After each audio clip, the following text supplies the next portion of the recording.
বন্ধুরা, আমাদের মধ্যে ম্যাক্সিমাম ইউজার যখন কোনো ফোন কিনতে চায় তখন একটা জিনিসই কথা মাথায় চিন্তা করে যে ভালো স্পেসিফিকেশনের ফোন চাই কম প্রাইস রেঞ্জের মধ্যে। আমি ম্যাক্সিমাম ইউজারের কথা বলছি, আমি সবার কথা বলছি না।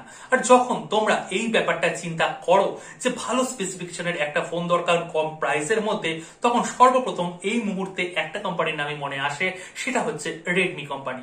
হ্যাঁ, রেডমি কোম্পানির বিশেষ করে নোট সিরিজের যে ফোনগুলো রয়েছে, কারণ বছরকে বছর তারা নোট সিরিজের যে লাইন আপের ফোনগুলো লঞ্চ করছে তার মধ্যে বেটার স্পেসিফিকেশন, মিড ফ্ল্যাগশিপ লেভেলের যে স্পেসিফিকেশন গুলো রয়েছে সেই স্পেসিফিকেশনের মধ্যে কিছুটা স্পেসিফিকেশন তারা নোট সিরিজের ফোনগুলোর মধ্যে ইমপ্লিমেন্ট করে অপেক্ষাকৃত কম দামের মধ্যে।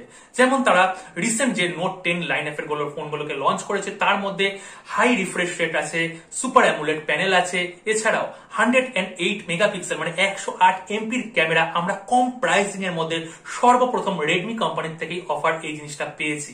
সুতরাং আমাদের এক্সপেকটেশন অনেক বেড়ে যায়। তোমরা অনেকেই হয়তো নোট সিরিজের ফোন ইউজ করছো বা নোট 10 সিরিজের ফোন ইউজ করছো, এখন চিন্তা করছো কখন তাদের রেডমি নোট 11 সিরিজের লাইন আপটা লঞ্চ হবে। হ্যাঁ, অনেকেই চিন্তা করছো, অনেকেই ওয়েট করে রীতিমতন বসে আছো যে নোট 11 এর লাইন আপের ফোন এলে তখনই আমরা এই ফোনটাকে পারচেস করব। আজকে সমস্ত কিছু বলবো, কিছু লিক আমাদের কাছে চলে এসেছে, অবশ্যই বলবো কি প্রাইসিং রেঞ্জের মধ্যে দুই দেশে বাংলাদেশ ইন্ডিয়াতে এই ফোনটা লঞ্চ হতে পারে।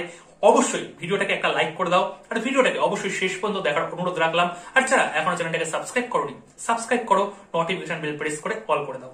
তো বন্ধুরা, আমাদের লিস্টার মুকুল শর্মা কিন্তু লিক করে দিয়েছে যে নোট 11 সিরিজের লাইন আপে তারা চারটে স্মার্টফোন লঞ্চ করছে।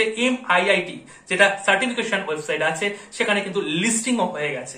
সে যেই রকম লিক করেছে সেই আন্দাজে যদি আমি বলি, এখানে ফোনের মধ্যে যে ডিসপ্লেটা আসছে সেই ডিসপ্লেটা কিন্তু এই 6.5 6.67 এই রকমই ডিসপ্লে আসবে। আর যে চারটে স্মার্টফোন আসছে এই চারটে প্রত্যেকটা স্মার্টফোনের মধ্যে সুপার অ্যামোলেড প্যানেল থাকবে। হ্যাঁ, সুপার অ্যামোলেড প্যানেল থাকবে, কিন্তু 120 হার্জের রিফ্রেশ রেট কিন্তু থাকবে না প্রত্যেকটা ফোনের মধ্যে। এখানে প্রো ম্যাক্সে হয়তো 120 হার্জের রিফ্রেশ রেট সাপোর্ট থাকবে, কিন্তু যেটা নর্মাল নোট 11 আসছে বা এখানে নোট 11 এসও একটা ফোন আসছে, তো তার মধ্যে কিন্তু এখানে 90 হার্জ বা 60 হার্জ এইরকম টাইপের রিফ্রেশ রেটের সাপোর্ট দিয়ে দেবে। হ্যাঁ, মোটামুটি এখানে তিনটে ফোনের কথা তোমরা ভাবতে পারো। এখানে note 11, note 11 pro, note 11 pro max, পরবর্তী সময় নোট 11s এই ফোনটা লঞ্চ হবে, কিন্তু চারটেই কিন্তু লিস্টিং হয়ে গেছে। যাই হোক না কেন, এখানে যদি প্রসেসর সেকশনের কথা বলি, যেটা কিনা প্রো ম্যাক্স এর মডেল হতে যাচ্ছে, সবচেয়ে আপ টু দা মার্ক মানে সবচেয়ে বেশি দামের যেটা মডেল হচ্ছে, তার মধ্যে আমরা স্ন্যাপড্রাগনের 778 হ্যাঁ 778 5G এই প্রসেসরটা পাবো। অবশ্যই একটা 5G প্রসেসর, ভালো রিনাউন একটা প্রসেসর। আর যখন এই ফোনটা লঞ্চ হবে তখন এই প্রসেসরের দামও কমে যাবে, সুতরাং এই প্রসেসরটা কিন্তু ওর মধ্যে ডেফিনেটলি থাকবে। এই প্রসেসর যদি নাও থাকে তাহলে স্ন্যাপড্রাগনের আরো ভালো রেঞ্জের প্রসেসর কিন্তু তোমরা এই ফোনের মধ্যে পেয়ে যাবে। তবে এইটুকুনি লিকের মাধ্যমে আসছে যে 778 মানে 778 এই প্রসেসরটা আমরা প্রো ম্যাক্স মডেলে পেয়ে যাব। এছাড়াও যেই মডেলগুলো আসছে যেমন প্রো, এছাড়াও নোট 11 এর মধ্যে আমরা অবশ্যই 5G প্রসেসর পাবো, মানে প্রত্যেকটা ফোনের মধ্যেই আমরা 5G প্রসেসর পেতে যাচ্ছি। এবং তার মধ্যে কিন্তু মিডিয়াটেকের ডায়মন্ডসিটি, হ্যাঁ এটা কিন্তু রুমার শোনা যাচ্ছে যে মিডিয়াটেকের ডায়মন্ডসিটি প্রসেসর তারা ইউজ করছে বাকি মডেলগুলো। আমি বারবার করে বলছি, কনফার্ম না, রুমার শোনা যাচ্ছে এই কথাটা টিপিক্যালি, যে এখানে ডায়মন্ডসিটির হয়তো প্রোতে আমরা ডায়মন্ডসিটির 900 সিরিজের প্রসেসর পেতে পারি। এছাড়াও তারপরে যে এক স্টেপ নিচে আছে নোট 11, তার মধ্যে আমরা ডায়মন্ডসিটি 810 প্রসেসরটা পেতে পারি, মানে 810 প্রসেসরটা। তারপরে SG মডেলটা আছে, তার মধ্যে ধরা হচ্ছে এখানে 720 এই প্রসেসর আমরা ডায়মন্ডসিটির পেতে পারি। হ্যাঁ, এইরকম একটা রুমার আসছে। এছাড়াও যদি ব্যাটারি সেকশনের কথা বলো, এখানে কনফার্ম যে 5000 mAh এর ব্যাটারি তোমরা পেয়ে যাবে, সঙ্গে টাইপ সি পোর্ট আছে, টাইপ সি পোর্টের সাপোর্ট পাচ্ছ, ডুয়েল স্টিরিও স্পিকারের সাপোর্ট অবভিয়াসলি পাবে।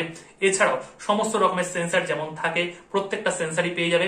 এছাড়া প্রো আর প্রো ম্যাক্স যে মডেলটা থাকছে তার মধ্যে গ্লাস সাপোর্ট, মানে পেছনে গ্লাস থাকবে, ফ্রন্টেও গ্লাস থাকবে, গ্লাস বিল্ড পাবে।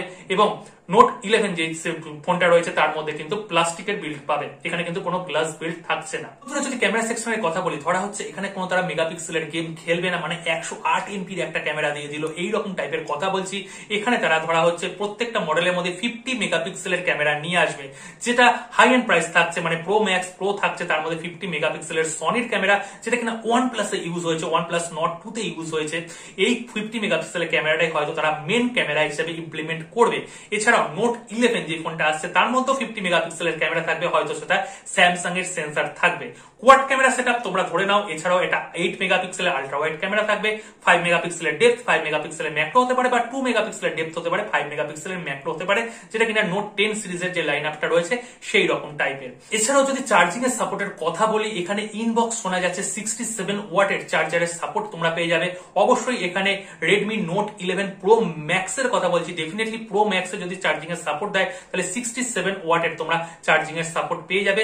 আর অপেক্ষাকৃত যেটা কম দামের মধ্যে আসছে প্রো শুধু মডেলটা, তার মধ্যে অবশ্যই 33 ওয়াটের মিনিমাম চার্জার থাকছে ইনবক্স। ওভারঅল এইরকম স্পেসিফিকেশন নিয়ে আসছে ফোনটা। এর মধ্যে কিছু কিছু জিনিস ঠিক হতেও পারে, কিছু কিছু জিনিস ঠিক নাও হতে পারে, আমি কনফার্ম তবুও বলছি না। তবে রুমার লিক থেকে মিলিয়ে যেইটুকুনি ইনফরমেশন আমার কাছে আছে তোমাদের সামনে তুলে ধরলাম। আর যদি এই ফোনটার প্রাইসের কথা বলো, নোট 10 সিরিজে যে লাইন আপের যে প্রাইস গুলো রয়েছে তার থেকে 1 থেকে 1,500 টাকা ইনক্রিজ হবে এর প্রাইস, মানে মিনিমাম প্রাইস 14,000 টাকা ইন্ডিয়ান প্রাইসিং এ স্টার্ট হবে, এবং বাংলাদেশে এর প্রাইস কিন্তু 18-19,000 থেকে স্টার্ট হবে, এবং 30,000 টাকা পর্যন্ত বাংলাদেশ প্রাইসিং এর মধ্যে প্রত্যেকটা ফোন চলে আসবে। এবং ইন্ডিয়ান প্রাইসিং এ এটা কিন্তু 22-23,000 টাকা পর্যন্ত চলে যাবে। প্রো ম্যাক্স এর কথা বলছি, যে এখানে হয়তো ওইটা 22 থেকে 23,000 টাকা এরকম প্রাইস রেঞ্জের মধ্যে লঞ্চ হবে। এইরকম একটা স্পেসিফিকেশন নিয়ে ফোনটা লঞ্চ হচ্ছে, এবং কারা কারা ওয়েট করে বসে আছো রেডমি নোট 11 এই লাইন আপের জন্য অবশ্যই কমেন্ট সেকশনে কমেন্ট করবে। তোমাদের প্রত্যেকের উত্তর দিয়ে দেবো। আর ভিডিওটাকে অবশ্যই শেয়ার করো। পরবর্তী ভিডিওতে আরো ভালো কিছু নিয়ে আসছি, এবং সঙ্গে এই সপ্তাহে আমরা আনবক্সিংও কিছু পেয়ে যাব। তার জন্য সকলে ওয়েট করে থাকো। ভালো থাকো।